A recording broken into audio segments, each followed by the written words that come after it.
இப்போது புதிய அறிமுகம் ஆச்சி ஹோட்டல் சாம்பார் 50 கிராம் ரூபாய் 20 மட்டுமே. மணப்பெண்ணின் பிரத்யேகமான திருமணம் Vivaha the Chennai Silks. GT Holidays, South India's #1 travel brand. You know you are special when you're with GT Holidays. Visa போராட்டத்தில் கைது பண்ணாங்க, ரொம்ப கடுமைப்படுத்தினாங்களா என்ன இது?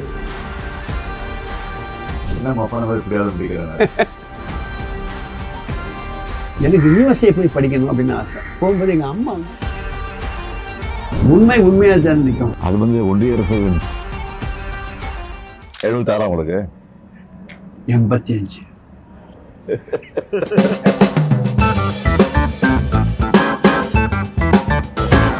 உங்களுக்கு இந்த பேர் வர்றதுக்கு என்ன காரணம்? என் பேர் நம்பி நாராயணன். ஆமாம், திருக்கரங்குடி இருக்கிற கோவிலுக்கு பேர் நம்பி கோவில். சரிங்க. என்னுடைய அப்பாவுக்கு அம்மா பேர் நம்பி, அந்த வச்சுக்கிட்டு அவர் நம்பின்னு ஆரம்பிச்சார் அந்த பேர். நாராயணங்கிறது எங்கள் அப்பா நாராயண பக்தர், அதனால் அப்படி வச்சுக்கிட்டார். நீங்கள் பிறந்தவர்? நான் பிறந்த ஊர் கேரளா, திருவனந்தபுரம். பிறந்த 41ஆவது நாளைக்கு வி மூவ் பேக் நாகர்கோவிலுக்கு வந்துட்டோம். நாகர்கோவில். ஆக்சுவலாக உங்களுக்கு இந்த மிசா போராட்டத்தில் கைது பண்ணாங்க. எந்த வருஷம் அது? 75 எமர்ஜென்சி. ஆமாம், 76 ஜனவரி மாதம். ஆமாம், அதை கேட்கலாமா? நீங்கள் எப்படி அதை ஃபீல் பண்ணீங்கன்னு அது எப்படி அது மிஸ் அது ரொம்ப கடுமைப்படுத்தினாங்களா என்ன இது? அது 76 ஜனவரி 31 நான் அரெஸ்ட் ஆனேன். சரி. ஆட்சி கலைஞ்ச உடனே தலைவர் வீட்டுக்கு போலீஸ் வந்துருச்சு. உங்களை கைது பண்ணல, உங்கள் பையனை அரெஸ்ட் பண்ண வந்திருக்காங்க. அப்புறம் நான் ட்ராமாலாம் நடிச்சிட்டு இருந்தேன். முரசை முழங்குன்னு ட்ராமா, திண்டுக்கல் தீர்ப்புன்னு ஒரு ட்ராமா, சரி, அந்த மாதிரி ட்ராமாலாம் நடிச்சிட்டு இருந்தேன். அதனால் என்ன அரெஸ்ட் பண்ண சொல்லி அங்கே ஆர்டர் போட்டாங்க மேலேருந்து. உங்களை அரெஸ்ட் பண்ண வரல, உங்கள் சன்னை அரெஸ்ட் பண்ண வந்துருக்கேன் சார். அவன் நாடகத்துக்கு போயிருக்கான், நாளைக்கு நைட்டு தான் வருவான். வந்தோன்னு நானே ஃபோன் பண்ணுறேன், ஃபோன் பண்ணி அழைச்சிட்டு போங்க அப்படின்னு சொல்லி அனுப்பிச்சிட்டாரு. அதுக்கப்புறம் நான் ஸ்ட்ரெயிட்டாக வீட்டுக்கு வந்துட்டேன். தலைவரை ஃபாதரை பார்த்தேன். நான் அரெஸ்ட் பண்ண போலீஸ் வருது, நான் ஃபோன் பண்ணி சொல்ல போகிறேன் கமிஷனருக்கு, ரெடியாகினார். உடனே பிடிச்சி வச்சு ரெடியாகி கிளம்பிட்டேன். எனக்கு ஃபஸ்ட்டு ஜெயிலில் தான். எப்போவுமே கைதிகளை சிறைக்கு நைட்டில் நடக்கக்கூடாது. ஆனால் என்ன என்ன பண்ணுறாங்கன்னா, நைட்டோட நைட்டாக ஏழுக்கு கூட்டு போய் உள்ளே போகிறாங்க. எனக்கு சுடுகாடு மாதிரி இருக்குது, 10 பறி கொண்டு மாதிரி இருட்டாக போவேன். கைதிகள்லாம் அங்கங்கே அடித்து வச்சுருக்காங்கல்ல, ஒருத்தங்க பாடிட்டு இருப்பாங்க, ஒருத்தங்க கத்திக்கிட்டு இருப்பாங்க, பேசிகிட்டு இருப்பாங்க, ஒரே சவுண்டு. மத்திய சிறை கடைசி பிளாக் 9th பிளாக்.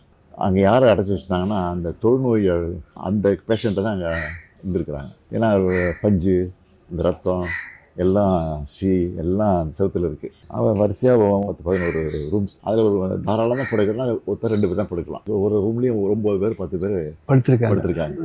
எல்லாம் தூங்கிட்டு இருக்காங்க. நான் உள்ளே போன உடனே தெரியாமல் இருட்டில் ஒருத்தர் மீச்சிட்டேன் கையை. யாருன்னு பார்த்தா வீரமணி.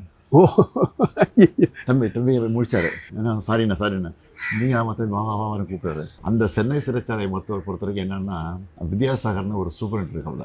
அந்த சூப்பரண்ட் பச்சைபாஸ் காலேஜ் ட்ரஸ்ட்டில் எலெக்ஷன் நிற்கிறாரு.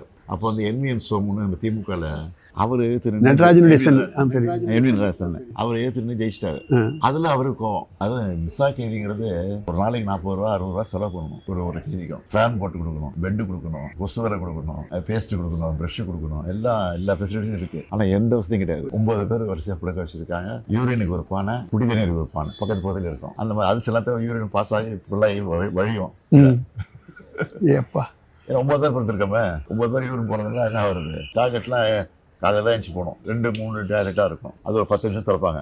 அதுக்குள்ளே அந்த 100 பேரும் போயிடணும். அந்த மாதிரிலாம் குடும்பம் இருந்துச்சு. நைட்டில் 8 மணிக்கு 3 மணிக்கு வருவாங்க. ஒரு 9 பேர் 10 பேர் வருவாங்க. அது ஆயுள் கைதி இருக்காங்களா அங்கே, அவங்கள வச்சு அடிக்க வைப்பாங்க. ஓப்பா, வரிசையாக 10 ரூம் இருக்குன்னு வச்சுங்களேன். 10ஆம் நம்பரில் கூப்பிட்டு அதில் 10 பேர் வருவாங்க. அடி எங்களுக்கு சத்தம் கேட்கும். நாங்கள் 1ஆம் நம்பரில் இருக்கோம். அப்போ எங்களுக்கு வர வரைக்கும் நாங்கள் பயந்துட்டு உட்காந்துருக்கணும். அடித்து பிடிச்சாவிட்ட தெளிஞ்சிடும். எழுதி கொடுத்துரு, நான் கட்சி விட்டு விளைக்கிறேன் அப்படின்னு கேட்பாங்க. ஒரு 5-6 பேர் எழுதி கொடுத்துருவாங்க. பயந்து அடி தாங்க முடியாமல். நாங்களாம் முடியாதுன்னு சொல்லிட்டோம். உயிரே போனாலும் நாங்கள் பண்ண முடியாதுன்னு சொல்லிட்டோம். மிஸ்ஸாங்கிறது மெயின்டெனன்ஸ் ஆஃப் இன்டர்னல் செக்யூரிட்டி. அது கோர்ட்டுக்கு போக முடியாது. இப்படி 4 மாதம் அப்படியே இருந்தோம். அதுக்கப்புறம் தலைவர் என்ன பண்ணார், ஜெயிலில் இருக்கிற எங்கள் குடும்பத்தெல்லாம் பார்க்கணும், கைதிகளை பார்க்கணும், அலோவ் பண்ணலைன்னா நாங்கள் ஜெயில் வாசல் உண்ணாவிரதம் போகிறோம் அப்படி தலைவர் அனௌன்ஸ் பண்ணிட்டார். பயந்து போய் என்ன பண்ணிட்டாங்க, இன்டர்வியூ கொடுத்தாங்க. ஃபஸ்ட்டு தலைவர் கொடுத்தாங்க. தலைவர் தான் பார்க்க மாட்டேன்ட்டார். கட்சிக்காரனா எவ்வளோ பேர் இருக்கான், என் பிள்ளைய பார்க்க ஃபஸ்ட்டு பார்க்க மாட்டேன், அவங்களெல்லாம் அலோவ் பண்ணுங்க, பண்ண பிறகு நான் பார்க்குறேன் சொல்லிட்டேன். அப்புறம் எல்லோரும் பார்த்த பிறகு என்ன பார்த்தாரு. அப்போ கூட வரும்போது நான் என்ன பண்ணேன், ஃபுல் கேஸ் ஷர்ட் போட்டு காயம் உடம்புல காயம் இருந்தது. இதெல்லாம் இதெல்லாம் அது சூப்பரண்டே சொல்லி அனுப்புறாரு. மேலே கூப்பிட்டு இந்த காயெல்லாம் காட்டக்கூடாது, ஃபுல் கேஸ் ஷர்ட்டை போட்டுவாங்க அப்படின்னு சொல்லி ஃபுல் கேஸ் ஷர்ட்டை போட்டு சொன்னார். அப்போ தலைவருக்கு வந்தோன்னே தலைவர் புரிஞ்சுக்கிட்டாரு. ஒரு வருஷம் கரெக்டாக 1 இயர் தான். 1 இயர் இவ்வளோ இருக்குதுங்க. ஆமாம் 1 இயர் தான். வெளியில் வந்த பிறகு நாங்கள்லாம் சேர்ந்து கம்ப்ளைண்ட் பண்ணி அப்புறம் இஸ்மாயில் கமிஷன் என்கொயரின்னு ஒன்று போட்டாங்க.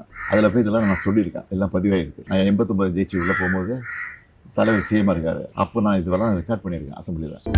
அனல் பறக்கும் செய்திகளை அப்டேட் செய்து கொள்ள நக்கீரன் களத்தை இப்பவே சப்ஸ்கிரைப் பண்ணுங்க.